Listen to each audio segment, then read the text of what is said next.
Mr.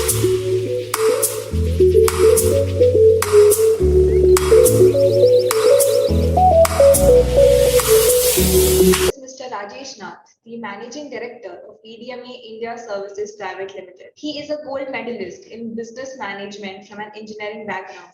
He has been accorded the Cross of the Order of Merit for promoting Indo-German trade in engineering sector. Having more than 3 decades of professional experience, Mr. Rajesh is a fellow member of the International Council of Consultants, a member of the Institution of Engineers in India, a fellow member of the Mining, Geological and Metallurgical Institute and other bodies in India. He is on the editorial board of several industrial publications and is a committee member of the Quality Council of India. He is also actively involved with an NGO and the Rotary International. Today, Mr. Rajesh will give us a brief view on digitalization and automation, the game changers on the way to Industry 4.0. So delegates, let's welcome Mr. Rajesh. I wanted to first give a little brief on Industry 4.0, friends. As we have seen or heard, many of us, how the development has taken place. The first part was the Industry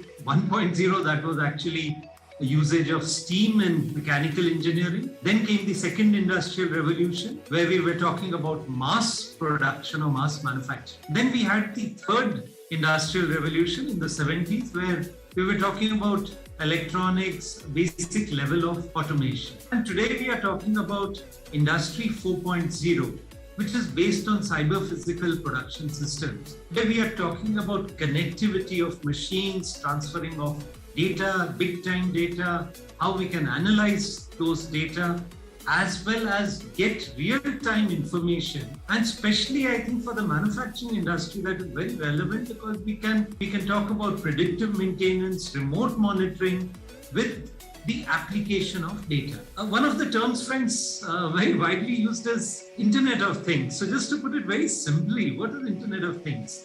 Actually, here you see we have the pasta, the spaghetti, and we have the microwave. So it is basically the communication that is happening between the two. The pasta has to be heated for 2 minutes and the message is being sent. It is being captured by the microwave, and that is what we call sort of an intelligent product, because there is a transfer of data and two systems are able to understand what is being spoken. Then friends, of course, Industry 4.0, as I mentioned, we are talking about smart factories, smart products, connected world. So we are talking about actually capturing data from machines. And the important part of this is real-time data. Then you can analyze this data, transfer this data, and there is efficient communication among the machines that is happening, which I will come also. How is this happening? I will come in a later part of my presentation. So friends, when we look at the manufacturing process, how it was earlier, it was a simpler process, not so complex, but as now we go ahead, the whole manufacturing system will become more complex. And you have, it's not only machines that are getting more complex, but also the factor of automation, connectivity among machines, networking, transfer of the data. We use the term from shop floor to the top floor. How would that happen? So certainly the whole process, the whole ecosystem of manufacturing is getting more complex. We are talking about smart manufacturing. Now, what is smart manufacturing? You are basically interlinking the whole process, right from procurement, manufacturing, distribution. In fact, it can go up to that extent that when the customer requires your product, you get the message and you can forward that to your suppliers so that the whole chain or the network can continue without any disruptions. Now friends, when we talk about an important part of Industry 4.0 is also communication amongst the machine. How can this communication be enabled? And that is very important. You have various systems. We have also friends here in the panel from various systems. We could have a Siemens system, you can have a Fanuc system. Now, how would the machine be able to communicate? Let me just try if I can run this video. What we are talking about is open platform communication, unified architecture. Now, this will enable the seamless flow of data irrespective of which system you have. And this is very important. And here we are talking about an open platform communication. So this is important because with this, the data moves from one machine to the other machine. The machines can basically talk to each other. And for that, this OPC-UA, we are mentioning about OPC-UA, this can play a very important role. So what are the benefits of Industry 4.0, friend? We've spoken about Industry 4.0. How will it help us? How will it benefit us? I think one important part is we should never forget, especially in our Indian context, friends, we have a huge population. We have almost a working population. We say 50% of our working population is involved in agriculture, the rest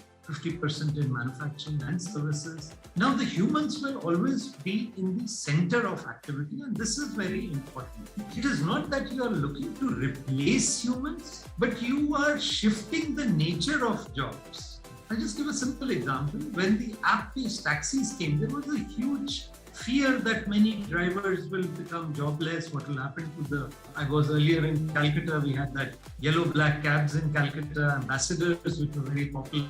So there was a huge perception problem, what will happen. But now we've seen, in fact, entrepreneurs. This has led when we talk about Ola, Ubers, they have created entrepreneurs. So many new people have got jobs, and I think this is what will happen. We will see a paradigm shift in the nature of jobs. Many jobs which we cannot imagine today will also be coming up in the years to come. But the important part is, despite of automation, despite of Industry 4.0 or smart manufacturing, it will still remain very human-centric. That is important. So what will be the benefit of Industry 4.0? It can help in productivity, it can help in cost saving. In fact, properly implemented smart manufacturing can help to gain a cost benefit of 20 to 30%. And that is huge.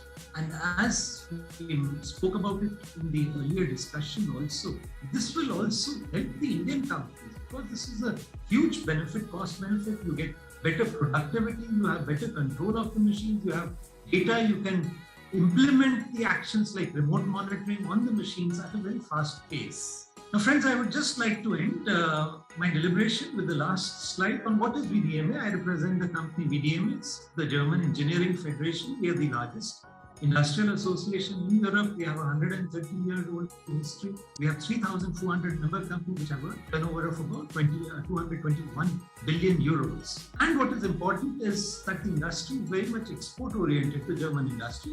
82% is the export, and we are divided into various industrial verticals.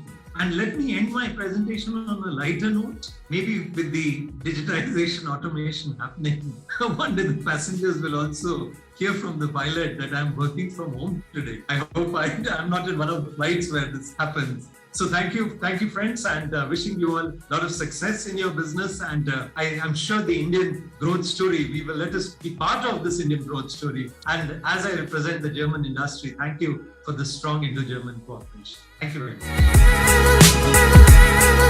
much.